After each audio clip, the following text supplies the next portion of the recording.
अस्सलामु अलल हुसैन।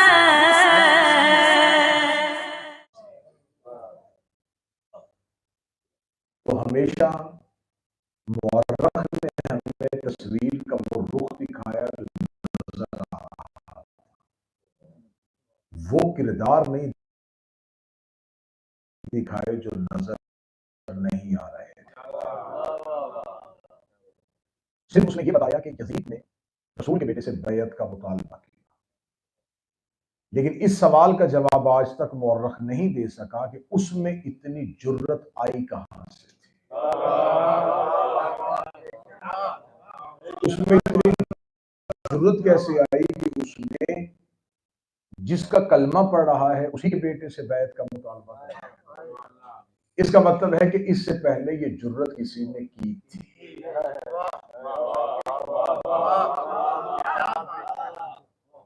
फारसी में एक हकायत पढ़ी जाती है, एक ज़रबुल मिसल है कि जब ईंट पहली ही टेढ़ी हो जाए तो दीवार सुरैया तक भी चली जाए तो वो टेढ़ी रहे।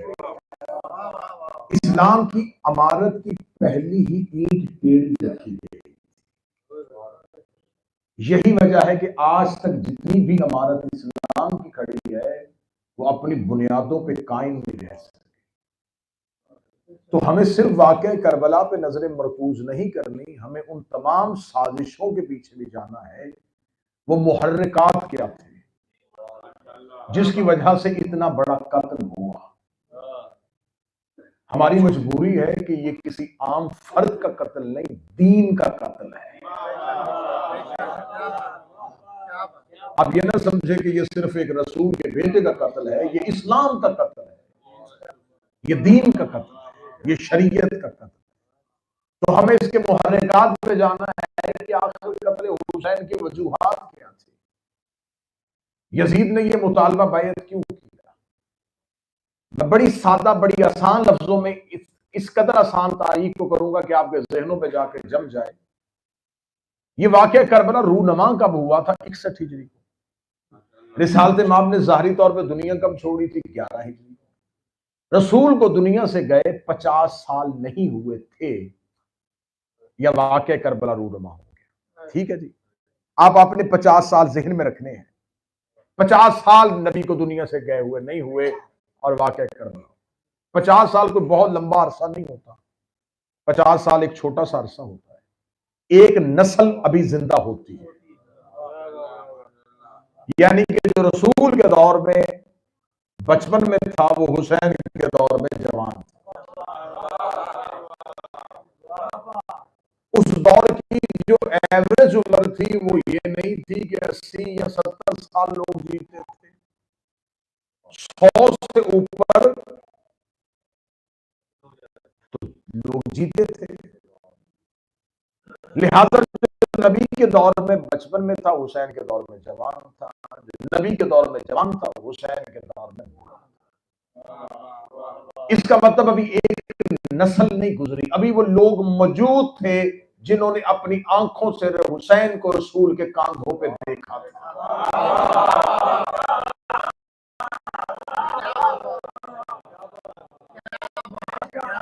1400 साल से जब भी कत्ले हुसैन पढ़ा गया, सिर्फ एक यजीद को मुजरम बना के पेश किया। जी शाम में बैठा हुआ एक बद किरदार था, एक शराबी था, उसने हुसैन से बैत मांग ली, उसके पास एक लश्कर था जिससे उसने कत्ल कर दिया। हम उससे बेजारी का ऐलान करते हैं, हम सिर्फ तुम्हें यजीद से बेजारी नहीं करने देंगे। मैंने आपके सामने बिल्कुल हकाइक आपके सामने रखे हैं, कोई सरफ नहाव नहीं है, कोई फलसफा और मंतक नहीं है कि आप उसको समझने में दुश्वारी आए। मैंने आपको कहा 11 हिजरी को नबी के, 61 हिजरी को वाक़या कर, 50 साल नहीं गुजरे। इसका मतलब वो लोग अभी जिंदा थे जिन्होंने सजदे में रसूल के पुष्ट पे हुसैन देखा। अभी वो कान हरकत में थे जिनके कानों में हुसैन मिन्नी की हदीस गूंजी थी। अभी वो लोग मौजूद थे जिन्होंने ईद वाले दिन हुसैन को नबी की जुल्फे थामे हुए देखा। अभी वो लोग मौजूद थे जिन्होंने हुसैन को रसूल के साथ इस तरह देखा। अब अगर वो लोग मौजूद थे और उन्हीं लोगों के सामने बैयत का मुतालबा हुआ, उन्हीं लोगों के सामने इनकार हुआ, उन्हीं लोगों के सामने हुसैन ने मदीना छोड़ा, उन्हीं लोगों के सामने हुसैन मक्का बैठे रहे, उन्हीं लोगों के सामने करबला में हुसैन का कत्ल हुआ। तो अब मेरा तारीख से यह सवाल है कि जब यजीद ने बैयत का मुतालबा किया तो उन लोगों ने हुसैन का साथ दिया था या यजीद का साथ दिया? यजीद ने, आपने हमें बताया कि इमाम हुसैन ने इनकार कर दिया बैत का, 72 लोगों ने हुसैन इब्न अली का साथ दिया। आपने हमें इनकार करने वाले 72 बताए। भाई दुआ फरमाएंगे, लेकिन जिन करोड़ों ने यजीद की बैत की वो कौन थे? यजीद सिर्फ शाम वालों का खलीफा नहीं था, दुनिया के तीसरे हिस्से में उसकी हुकूमत कायम हो चुकी है। उसने दुनिया के बेहतरीन मुल्कों में अपने गवर्नर नाफज कर दिए। इसका मतलब उस इलाके में रहने वाले तमाम लोगों ने यजीद के हाथ में बैत कर ली। अगर उन्होंने यजीद के हाथ में बैत की थी तो आप हमें इनकार करने वाले 72 ना दिखाएं, आप हमें बताएं जिन करोड़ों ने बैत की वो कौन। जुमला बड़ा अच्छा करके दूंगा और आपके जहनों में जाके, कलूब में जाके जुमला रुक जाएगा। उन लोगों ने यजीद के हाथ में बैत की जिन लोगों ने रसूल के हाथ में बैत की थी। आप एक अगली नस्ल को मुजरम नहीं बना सकते। आप ये नहीं कह सकते कि नहीं ये तो कोई और थे। नहीं, जिन हाथों ने रसूल के हाथ में बैत की थी यही हाथ यजीद के हाथ तक पहुंच गए। कितना फर्क था रसूल के हाथ में और यजीद के हाथ। कहां कायनात का सबसे बड़ा नबी और कहां कायनात का सबसे बड़ा बदकार। तो ये हाथ जो रसूल के हाथ से उस हाथ तक पहुंचे, इसका मतलब दरमियान में कुछ हाथ ऐसे आए थे।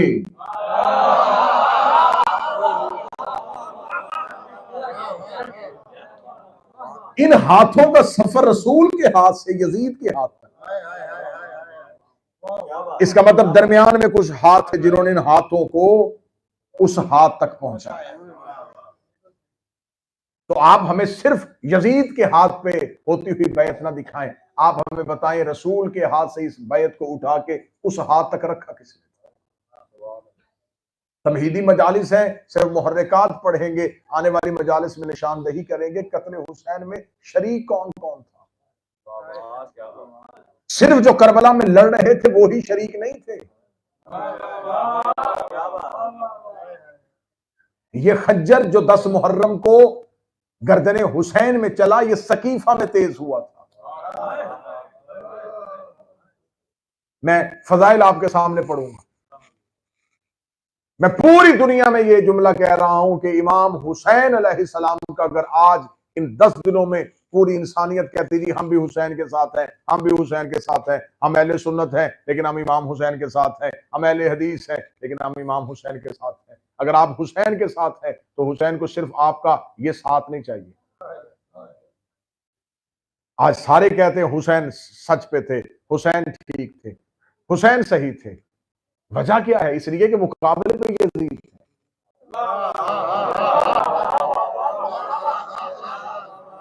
इसलिए मुसलमानों की अक्सरियत ने खुद को हुसैन के खाते में डाल लिया। नहीं, हम हुसैन के साथ हैं, हम यजीद के साथ नहीं है। हुसैन सही थे, हुसैन सही थे, हुसैन सही थे। हुसैन सही कहने के लिए कई गलत कहने पड़ते हैं।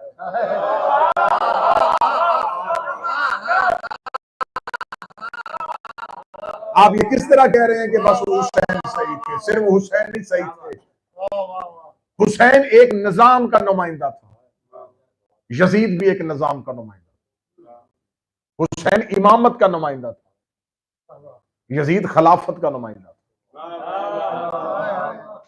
शरा फिका अकबर अहले सुन्नत की किताब है, उसमें लिखा है कि मुसलमानों का छठा खलीफा था यजीद, बाकायदा खलीफा था। उसे आज भी खिलाफत में गिना जाता है, उसे खिलाफत से निकाले तो खिलाफत की तादाद पूरी नहीं। यजीद खिलाफत का नुमाइंदा था, हुसैन इमामत का नुमाइंदा। हुसैन भी करबला में एक निजाम की नुमाइंदगी कर रहा था, यजीद भी एक निजाम की नुमाइंदगी कर रहा था। अब आप ये नहीं कह सकते कि हुसैन सही था यजीद गलत था। आपको कहना पड़ेगा हुसैन का निजाम सही था,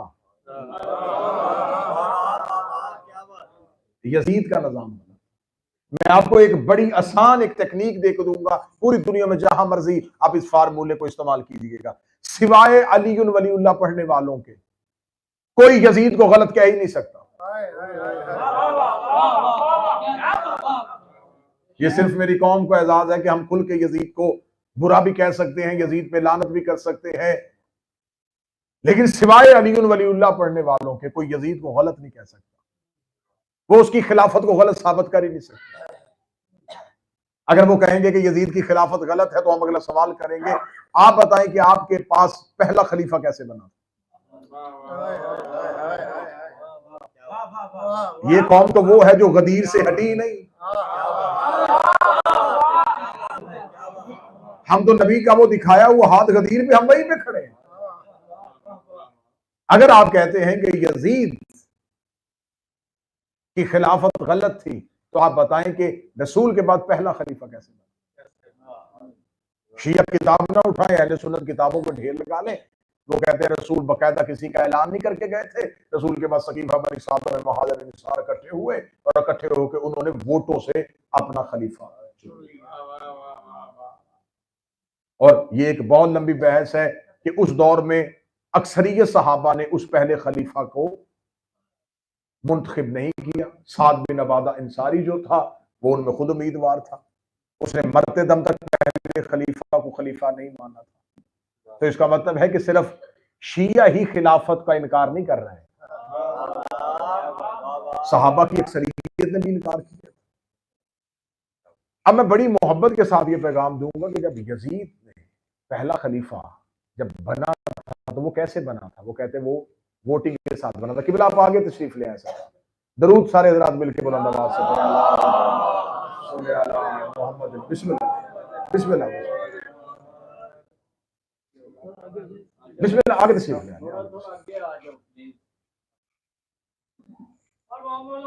बिस्मिल्लाह अल्लाहुम्मा सल्ली अला मुहम्मद। मुझे ऐसे तालिब इल्म के लिए ये बाइस फख्र है जब उलमा कराम पहला खलीफा कैसे बना था? पहला खलीफा बना था वोटों से, जिसको कहा जाता है अजमाए उम्मत। उम्मत का अजमा हुआ था और उन्होंने पहला खलीफा चुना। पहला खलीफा वोटिंग के साथ। दूसरा खलीफा कैसे बना था? वो कहते जी दूसरे खलीफा के वक्त अजमाए उम्मत नहीं हुआ था, जब दूसरी खिलाफत हुई थी तो दूसरी खिलाफत के वक्त पहले खलीफा जाते हुए दूसरे खलीफा को नामजद करके गए थे, लिहाजा उनकी नामजद करने की वजह से दूसरा खलीफा बना। तीसरा खलीफा कैसे बना था? कहते शूरा कमेटी, 6 लोगों की कमेटी बनी थी, उसने मुंतखब किया। यह है खिलाफत के 3 ज़ीने, अजमा, नामजद करना, शूरा। 3 खलीफा इस निजाम के तहत बने। मैं पूरी जुर्रत के साथ करबला में जुमला आपके जहान तक पहुंचाने लगा। यजीद के पास ये तीनों असूल थे। अगर पहला खलीफा अजमाई उम्मत के साथ बना है तो यजीद के पास भी वोटन की अक्सरियत थी। उसे बहुत बड़े बड़े मुल्कों के गवर्नर जो हैं उन्होंने उसके हाथ में बैत कर ली थी। इसका मतलब पहला खलीफा अगर वोटों से बनता है तो यजीद के पास वोटों की ताकत थी। दूसरे खिलाफत का असूल यह है कि पहला जाता हुआ नामजद करके जाए तो उसे मुसलमान खलीफा मान लेते हैं, इससे जाता हुआ इसका बाप नामजद करके गया। तीसरा बना था शूरा कमेटी से, उसको सिर्फ 6 लोगों की कमेटी ने कहा था, यहां इसने 18,000 मुफ्तियों से अपनी खिलाफत का फतवा ले लिया। तो आज मुसलमान कहते हैं यजीद गलत है, यजीद गलत है, हुसैन सही है। सिर्फ यजीद गलत नहीं है, आपको मानना पड़ेगा यजीद का निजाम गलत था। अगर आप कहेंगे कि यजीद की खिलाफत गलत थी तो आपको मानना पड़ेगा हुसैन सही था, अजमाई उम्मत गलत था, हुसैन सही था, नामजद करना गलत था, हुसैन सही था, कमेटी बनानी गलत थी। फिर आपको आखिर में मानना पड़ जाएगा यजीद गलत था, सकीफा गलत था, हुसैन सही था क्योंकि गदीर सही था। हुसैन गदीर का नुमाइंदा।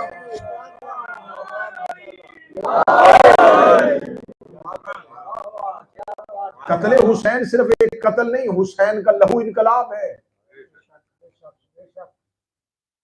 इमाम हुसैन ने इससे पहले तक कुफर इस्लाम के पर्दे में छुपा हुआ था। नबी के सामने खुदा ने पूरी सूरत भेज दी है, सूरह मुनाफिकून। खुदा बार बार निशानियां बता रहा है, बार बार निशानियां बता रहा है, लेकिन पहचाने नहीं गए लोग।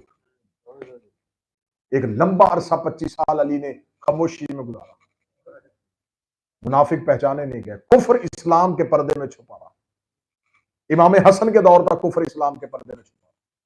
10 मुहर्रम 61 हिजरी हुसैन ने चेहरे से नकाब हुआ। मैं बार बार ये जुमले कहा करता हूं, मैं फिर करबला की सरजमीन पे ये जुमले दोहराना चाहता हूं ताकि वाली के करबला से इस जुमले की मोहर लो। मैं फजाइल का जुमला पढ़ लगा, फजाइल में सुनिएगा। इमाम हुसैन से पहले अहले बैत के 4 कत्ल हुए थे, चारों आबादी में हुए और चारों के कातल छुप गए। उलमाए कराम तशरीफ फरमाए। रसूल तबई मौत नहीं मरे, मासूम तबई मौत मारी नहीं सकता। तबई मौत तब आती है जब तबीयत में एतदाल न रहे, तबीयत में तवाज़ुन न रहे, किसी चीज का बढ़ जाना, किसी चीज का कम हो जाना, ये बाइस से मौत होता है। और अगर मासूम का बदन पे कंट्रोल नहीं रहेगा तो वो कायनात पे कंट्रोल कैसे करेगा?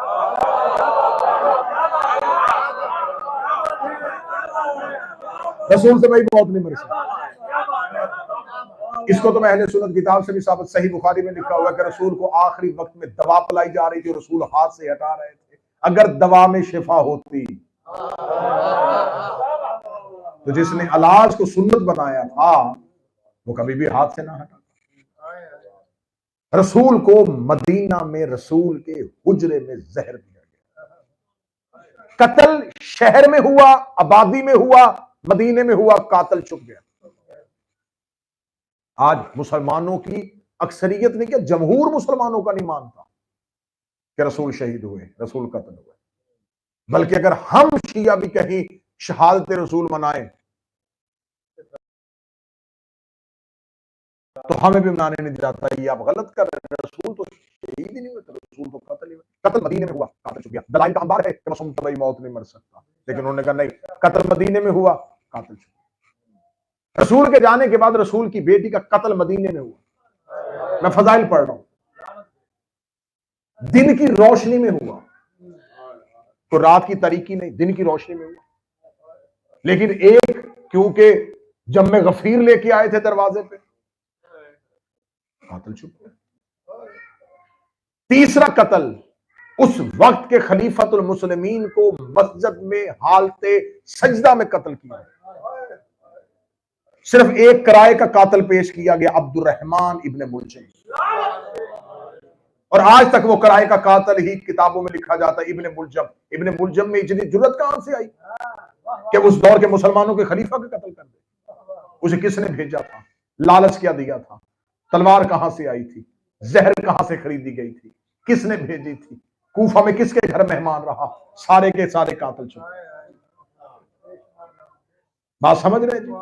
रसूल का कत्ल मदीने में, कातल छुप गया। बतूल का कत्ल मदीने में, कातल छुप गया। अली का कत्ल कूफे में, कातल छुप गया। इमाम हसन का कत्ल मदीने में। सिर्फ एक औरत को सामने किया गया, जोधा, ये कातल है। जहर किसने भेजा?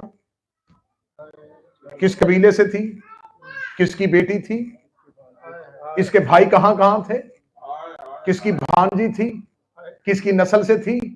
क्या रिश्ते का लालच दिया गया था? सारे कातल छुप गए।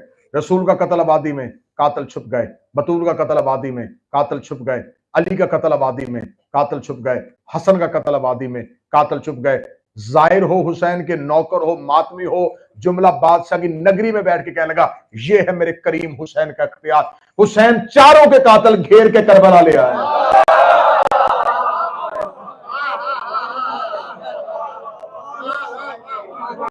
ये है हुसैन का जंग करने का तरीका। जंगलों में छुपे हुए थे, हुसैन ने निकाले। पहाड़ों में रह रहे थे, हुसैन ने बुलाए। आबादियां छोड़ के भाग चुके थे, हुसैन ने इकट्ठे किए। चारों के कातल घेर के हुसैन का। मौला हुसैन ने ये जंग आबादी में नहीं की। हुसैन के जंग कूफा में करते, कातल फिर छुप जाते। हुसैन ने हथेली जैसी जमीन ढूंढी, जहां ना कोई झाड़ी, ना कोई पौधा, ना कोई दरख्त।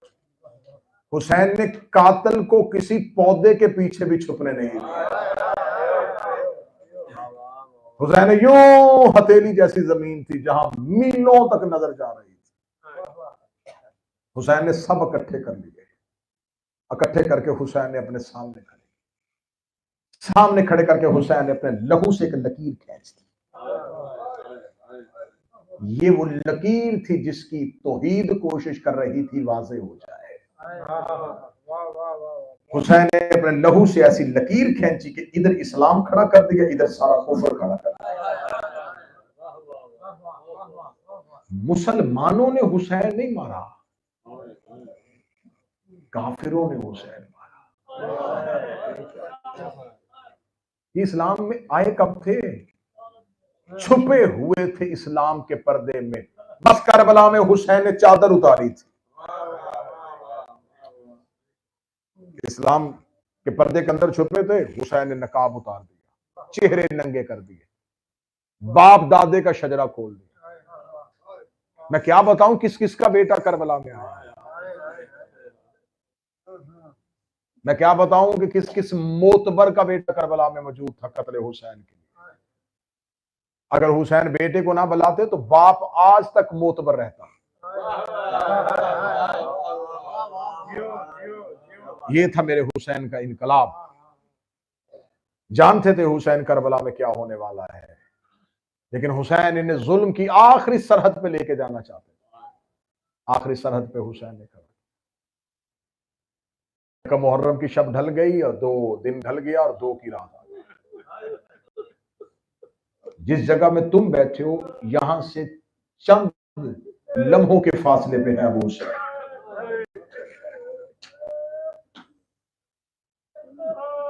सुबह पहुंच जाएंगे हुसैनी सरजमीन।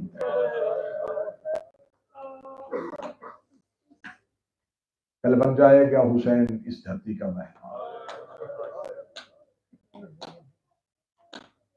यहां से हर नबी गुजरा, किसी की पेशानी फटी, किसी के अंगूठे से लहू आया। कोई नबी ऐसा नहीं जो गुजरा हो यहां से और इस सरजमीन पे लहू न गिरा।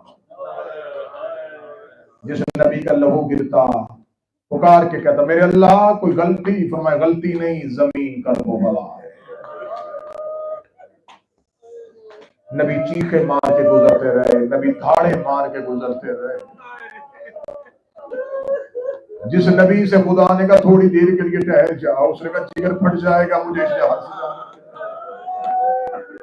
जंगे सफीन से वापसी पे गुजरा है हुसैन का बाबा अमीर अल-मोमिनीन। अमीर अल-मोमिनीन जब करबला से गुजरे हैं, घोड़े से उतरा है अली। एक दफा करबला की रेत उठाकर सूंघी, अपने आसमान की तरफ करके कहा कालू इन्ना लिल्लाहि व इन्ना इलैहि राजिऊन।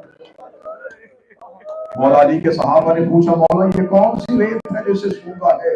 फरमाया ये वही वादे वाली जमीन है जिसका अहद हमने खुदा से किया हुआ, जहां से नबी घबरा के गुजरते थे, जहां पे कोई नबी ने रुकने की कोशिश नहीं की। बनी असद इस सरजमीन पे आबाद। आज भी आप करबला में रहेंगे, 10 मुहर्रम को सबसे बड़ा जुलूस जो हरम हुसैन में आता है वो बनी असद के लोग। ये बनी असद के लोग इस सरजमीन पे रहते थे। जब हुसैन इब्न अली का काफिला यहाँ पे पहुंचा, हुसैन की आवाज़ अब्बास जी आका, अब्बास खबर लो ये जमीन किनकी मलकियत है। मौला अब्बास ने अपने घोड़े को दौड़ाया, चलते हुए गए छोटा सा एक गांव जहां पे चंद घर आबाद थे। अब्बास का घोड़ा जो ही कबीला बनी असद में दाखिल हुआ, कबीला बनी असद के बच्चों ने पहली बार इतना रोबदार सरदार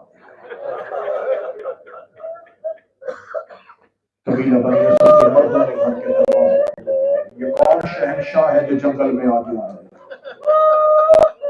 ये किस नगरी का बादशाह है जो इस सहरा में आ गया है? ये किस मुमलकत का शहंशाह है जो इन जंगलों में अकेला आ गया है? कबीला बनी असद के मर्द दौड़े, जहां कबीला बनी असद का सरदार था उसको जाके कहे सरदार एक खूब जवान जिसके चेहरे पे सरदारी है वो हमारे कबीले में आ गया है, वो तेरा पता पूछ रहा है। कबीला बनी असद का बूढ़ा कमर झुकी हुई थी, अपने अब्रुओं को उठा के देखता था। तारीख कहती है उसने अपने अब्रुओं को उठाया, उठा के कहने लगे कौन है? फरमाया अब्बास ने, मेरा सरदार तुमसे मिलना चाहता है।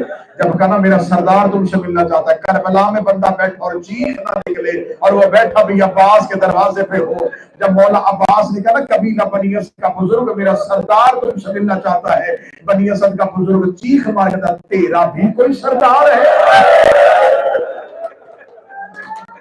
तेरा भी कोई सरदार है? तेरे चेहरे की वजाहत बता रही है, तेरे चेहरे का रूप बता रहा है, तो खुद बहुत बड़ा सरदार, तू किसी का नौकर है? मौला बात के बाद मैं सरदार नहीं, मैं नौकर हूं। नौकर का नाम आना था कबीला बनी असद का बुजुर्ग देख के, जिसका नौकर ऐसा है वो सरदार इसका नौकर है तू। फरमाया मेरा सरदार आया है, मेरा सरदार तुमसे मिलना चाहता है। कबीला बनी असद का बुजुर्ग देख के कहने अपने सरदार से कह जहां है वहीं सवारी रोक, मैं बनी असद के बच्चों को लूं, बनी असद के मर्दों को लूं, बनी असद की औरतों को लूं, तेरे सरदार के इस्तकबाल के लिए जाओ। अब्बास देख के कहने मेरा सरदार इस्तकबाल नहीं चाहता, मेरा सरदार तुमसे मुलाकात चाहता है, मेरा सरदार तुमसे मिलने का इरादा रखता है। इसने कबीला बनी असद के मर्दों से कहा आओ अपने दरवाजों पे खड़े हो जाओ, इसका सरदार आ रहा है। थोड़ी देर के बाद सही हुसैन कबीला बनी असद में दाखिल हुए और करबला में बैठ के हुसैन सुनने वालों, दाएं अब्बास चल रहे थे, बाएं अकबर चल रहे थे, पीछे पीछे कासिम और मोहम्मद थे। कबीला बनी असद की औरतें अपने मकानों की छतों पे आई, आगे कहने लगी ऐसे लगता है जैसे आसमान का चांद तारों समेत करबला में उतर आया।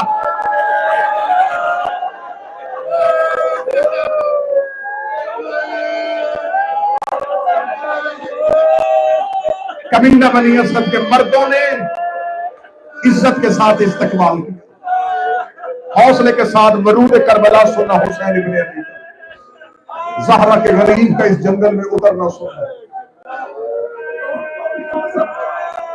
चलते हुए हुसैन आए, दाएं अब्बास, बाएं अली अकबर, पीछे कासिम और मोहम्मद। बनी हाशम के घेरे में ऐसे जैसे सितारों के झुरमुट में चांद आता है। मौला हुसैन कबीला बनी असद में दाखिल हुए, कबीला बनी असद में दाखिल हुए। बनी असद के बूढ़े ने अपनी कुर्सी छोड़ी, हुसैन को कुर्सी में बिठाया, पीछे अकबर और अब्बास खड़े हुए। कबीला बनी असद का बूढ़ा हुसैन के कदमों में बैठ गया, मुसलसल चेहरे को देख रहा था। हुसैन देख लगे कबीला बनी असद का सरदार, ये जमीन तेरी मलकियत है, मेरे कबीले की मलकियत। हुसैन देख लगे 12 मुरब्बा मील दरिया के किनारे से खरीदना चाहता हूं। जब 12 मुरब्बा मील दरिया का किनारा, फुरात का किनारा खरीदना चाहता हूं। बनी असद का बुजुर्ग देख के कहने लगा सरदार यहाँ खेती नहीं होती, यहाँ जमीन सब्जा नहीं उगाती सरदार, यहाँ तो मुद्दतों तक बारिश नहीं होती। तो अगर खेती और ज़राअत के लिए ले रहा है तो ये जमीन बंजर है, ये खेती के काबिल नहीं। हुसैन देखेंगे नहीं मैं खेती के लिए नहीं, मैं यहाँ रहना चाहता हूँ। रहने का नाम आना था। बनी असद के बूढ़े ने अपना दाया रुखसार हुसैन के पांव पे रखा, रो के कहने लगा तुझ जैसे सरदार के लायक ये जमीन नहीं, ये जमीन तेरे रहने के काबिल नहीं, इस जमीन पे तू न ठहरना। हुसैन मुस्कुरा के कहने के कबीला बनी असद का बूढ़ा तो मुझे जमीन बेच, मैं जन्नत न बनाऊं तो मुझे मैं इस जमीन को इतना अफजल कर दूंगा, इतना मोतबर कर दूंगा। इतना कहना था कबीला बनी असद का बूढ़ा देख के कहने लगा करेगा क्या? हुसैन देख के कहते ज्यादा देर नहीं रहूंगा। आज मुहर्रम की कितनी है? बनी असद का बूढ़ा कहता 2। हुसैन का सिर्फ 8 रातें। हाय हुसैन इब्ने अली तेरी वफा, हाय हुसैन इब्ने अली तेरी करीबी। हुसैन इब्न अली की आवाज आई, सिर्फ 8 रातें, 8 रातों का आना था। 8 रातों का जुमला सुनने के बाद कहने लगा 8 रातें रुकना है, कबीला बनी असद का मेहमान बन, हम अपने घरों के दरवाजे खोले तो हमारा मेहमान बन। हुसैन की आवाज थी, बन जाता मेहमान, लेकिन मैं अकेला नहीं आया, मेरे साथ मेरी बहनें और बेटियां आई हैं। अब मैंने जुमला पढ़ा है, मैं करबला में हूं, मैंने मिन्नत नहीं करनी, जब कहा ना मेरे साथ मेरी बहनें और बेटियां हैं, बनी असद के बूढ़े ने अपने सर से पगड़ी उतार के फेंकी, रो के कहने लगा तुझे रसूल का वास्ता इस जंगल को छोड़ दे, ये जमीन बेटियां लेके आने वाली नहीं है, ये जमीन बहनों के साथ रहने वाली नहीं।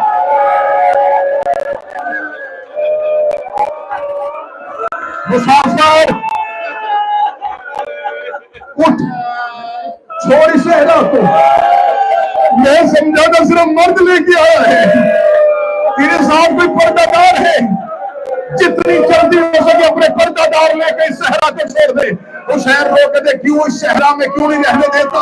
वो कहने लगा मलकियत तो हमारी है, लेकिन हम तो कभी इस सहरा में गए ही नहीं है, हम तो कभी वहां पे गए ही नहीं।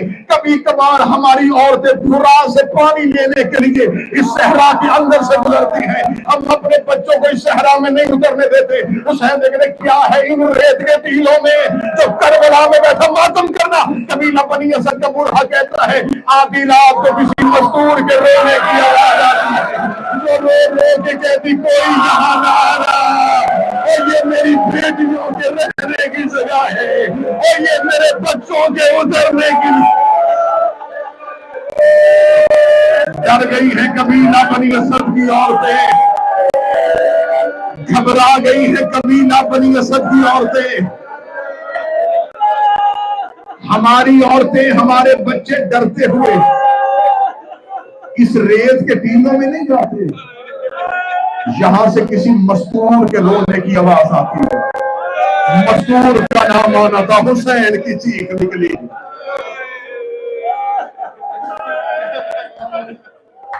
आवाज है कबीला बनी असद का बूढ़ा, तवील मजमून है लम्हों में खत्म करो। आवाज है कबीला बनी असद का बूढ़ा, मुझे जमीन खरीद, क्या लगा मुसाफिर अगर खरीदनी है फिर क्या सौदा, क्या बेचूं क्या खरीदना, जो दिन है दे। मौला हुसैन की आवाज आई रस्बी मुसल्ले पे नमाज है, मैंने यहां सजदा इश्क अदा कर, मुझे जमीन की कीमत बता। जब कहना जमीन की कीमत बता, 60,000 दिनार। हुसैन उठे, फरमाया मुझे बहन से मशवरा कर। शरीकतुल हुसैन जो थी, शरीकतुल हुसैन से मुराद ये नहीं कि हुसैन के सफर की शरीक थी, हुसैन के मिशन की शरीक थी। हुसैन कोई फैसला आलिया के बगैर नहीं करते थे। हुसैन वहां आए जहां महमल में बैठी हुई थी अली की बेटी, बीवी की महमल से आवाज आई हुसैन कबीला बनी असद के लोग मान गए। फरमाया हाँ आलिया मान गए। आलिया 60,000 दिनार कह रहे हैं।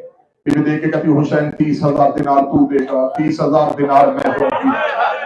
हुसैन देख के कहने आलिया खरीद और आओ। रो के कहती 3 जमात युसानी था, माँ का जख्मी पहलू था, मैं माँ के हुजरे में माँ के पहलू पे पट्टी रख रही थी, मेरा हाथ पकड़ के उठा के कहते जब मेरा हुसैन करबला खरीदे, हुसैन के साथ शराकत करना।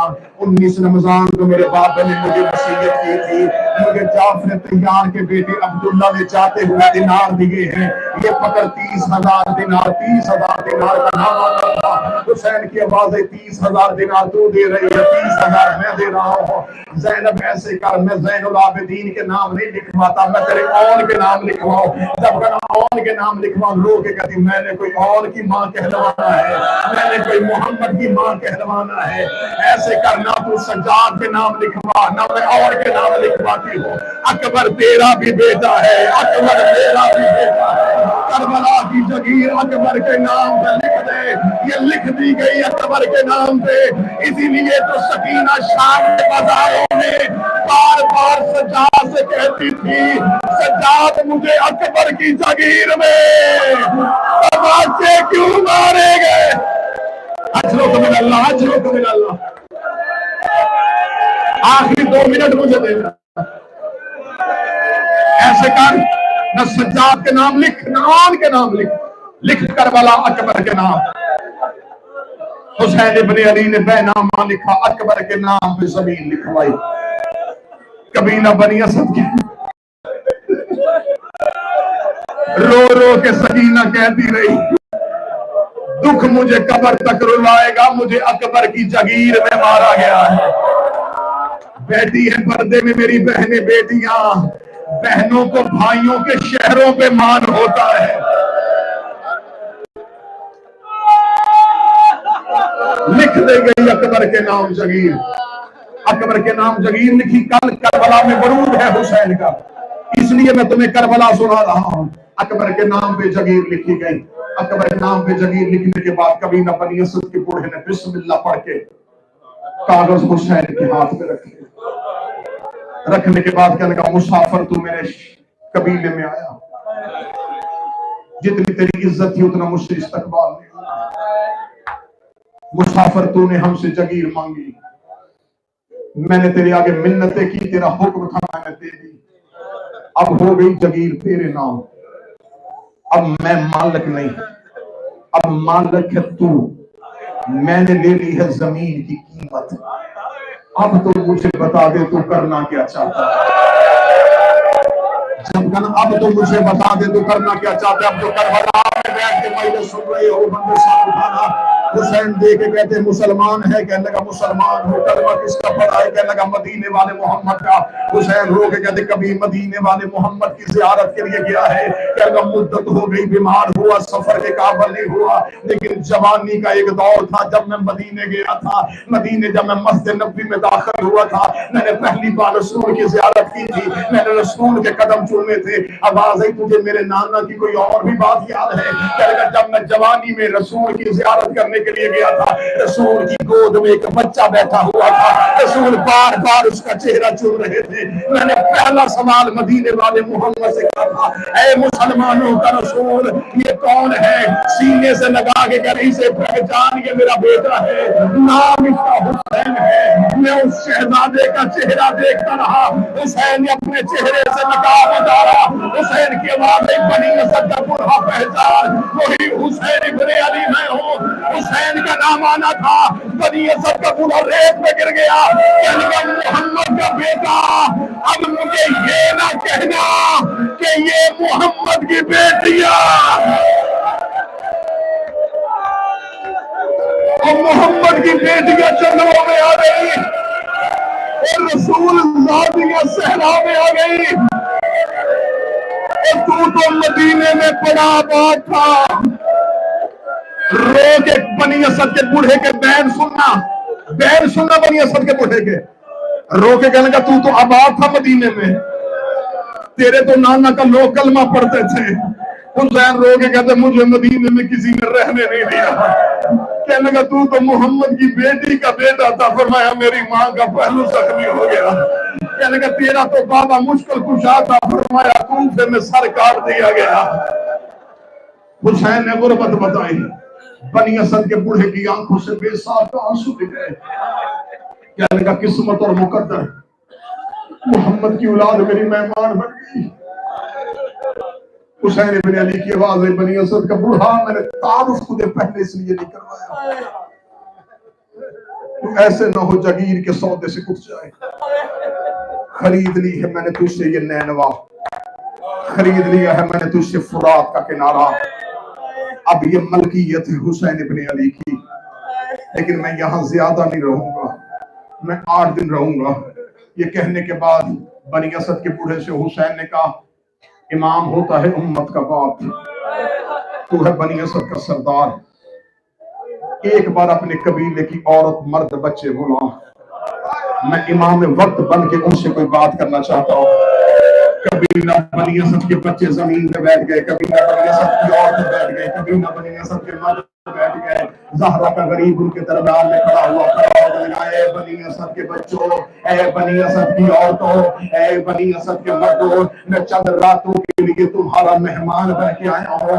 ये करबला में 12 मुरब्बा फुरात का किनारा मैंने खरीद लिया है। मैं हुसैन तुमसे इतना कहना चाहता हूँ, 8 दिन तुमने उस धरती पे नहीं आना, 8 दिन तुमने उस सहरा को नहीं देखना। कोई मर्द इन टीलों में से नहीं गुजरेगा, कोई बच्चा इन टीलों पे नहीं आएगा। वहां पे मेरी बहनों के खैमे लगे होंगे, वहां पे मेरी बेटियों के खैमे लगे होंगे। 10 मुहर्रम की असर तक तुमने वहां नहीं आना, लेकिन जो ही 10 मुहर्रम की असर गुजर जाए, तुम वहां से मर्दों को कहना कि एक बार टीलों से नीचे उतरे, वहां कोई लाशें पड़े होंगे, उन्हें दफनाने की कोशिश करना। ये कहने के बाद हुसैन इब्ने अली की आवाज आई, अगर तुम्हारे मर्द लश्कर के खौफ की वजह से डर जाए, ऐ कबीला बनी असद की औरतों, तुम पानी भरने के बहाने फुरात के किनारे जाना, हमारी लाशों को दफना के आ जाना। ये कहने के बाद इतना गरीब हो गया सहरा का गरीब, जमीन पे बैठ के ओ कबीला बनी असद के बच्चों, हो सकता है ना तुम्हारे बाप जाए, ना तुम्हारी माएं जाए, तुम खेलने के बहाने रेत के टीलों से उतरना, रेत उठा उठा के हमारी लाशों में फेंकते रहना, तुम्हारी खेल हो जाएगी, मेरी औलाद दफन हो जाएगी। बनी असद का बूढ़ा चीख मार के कहता है, हुसैन इब्ने अली कीमत ये नहीं है, कुछ और मांग। अब जो करबला में बैठे हो, तुमसे हुसैन का प्यार बताओ। हुसैन वो कहते फिर मैं कीमत मांगता हूँ, यहाँ पर क़यामत तक के लिए मेरे ज़वार आएंगे, उनका इस्तकबाल करना, उन्हें ठंडे पानी पिलाना, उन्हें खाना खिलाना। अगर कोई पूछे हमारा इमाम कहाँ था, तो कह देना ये कब्र है हुसैन की। हुसैन